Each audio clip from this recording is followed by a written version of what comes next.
Hey there.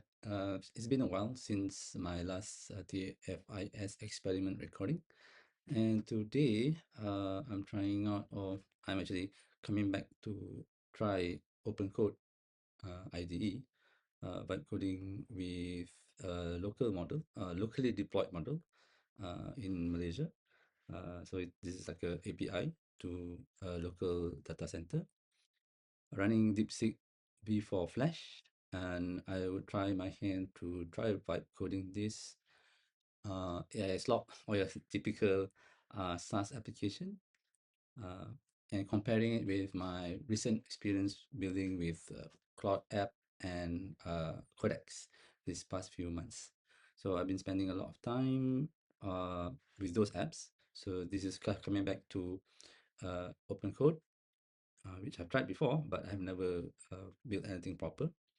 So I've already built the app, just going through how my experience. So in short, of course, it is not, is way, probably because my settings are not optimal. This is like OpenCode out of the box. Just added the custom provider with the API and the base URL and just prompt away, right? So let me just go here and send this prompt. So just to explain the app that I built. So insert is a collaborative taskboard, just like Trello, manages tasks, workflows, and has a drag and drop Kanban board. So this is the digital corkboard where you and your team can stick virtual sticky notes and have a to-do list in progress and done. And with each task, you have the description, due dates, the standard Trello stuff. Okay, so this is a full stack app with logins created with React as front end and Superbase to handle the edge functions, the database, and whatnot, including authentications via email magic link. And what I've experienced from this is, yeah, it was fairly easy. It's just that it's a lot of back and forth. It doesn't look like in Claude or in ChatGPT Codex. So one prompt, let it build, and because it's a local API, so it was very fast. 1 million contacts, so that's very good. So the conversations for each feature was fairly straightforward. And I think once the MVP was done, it's just a matter of creating new chat sessions just to fix the bugs, UI UX fix, and that I spent like maybe 2-3 hours just to have a nice clean SaaS app. Right, you have your standard dashboard, login, profile, settings, and all. For now, it's just locally deployed. I just want to have the feeling of building an AI slot that is a very basic SaaS. Okay, so you have an idea of what. So let's just run this npm run dev. Okay, okay, so you see localhost 5173. Okay, let's refresh that. So you have the public page or the landing page, your standard SaaS layout. So nothing crazy here, right? However, I did ask it to, when it first generated with DeepSeek V4, the AI slot telltales were all over the page, right? Then another prompt just to make it simpler for the audience. And once the app was built, another round just to update all the text based on the things that has built. So it's a very minimal prompt. There was no much requirements or PID on my end. It's just a very simple, just to understand how much can be built with OpenCode with minimal settings. Okay, so you sign in. So this is where you just put in your email and just we send the 6-digit code to your email to create the login experience. So this would be how the dashboard look like. So nothing crazy here, nothing fancy here.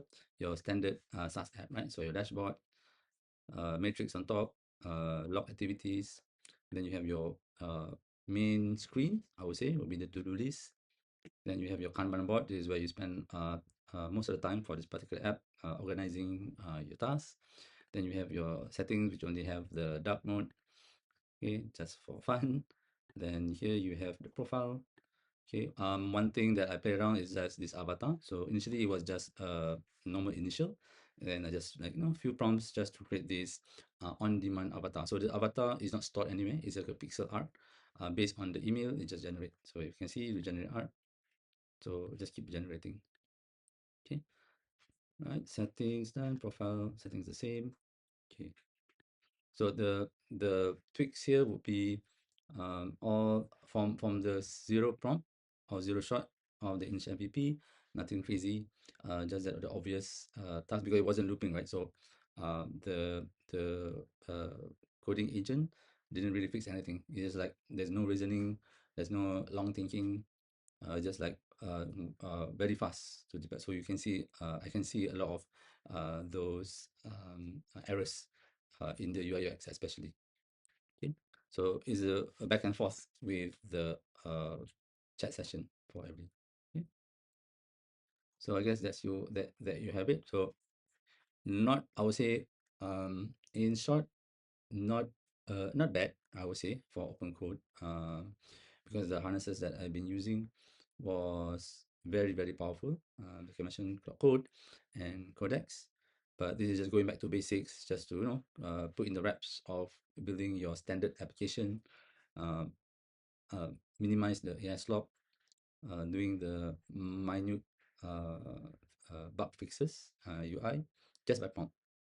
So there was no complicated prompts, I would say. There's no technically specific. It's just describing what the error was, copy pasting any errors from the console, and putting my own, I would say, taste on the UI, make it minimalist, tweaking all those minor details that feels very odd and not polished.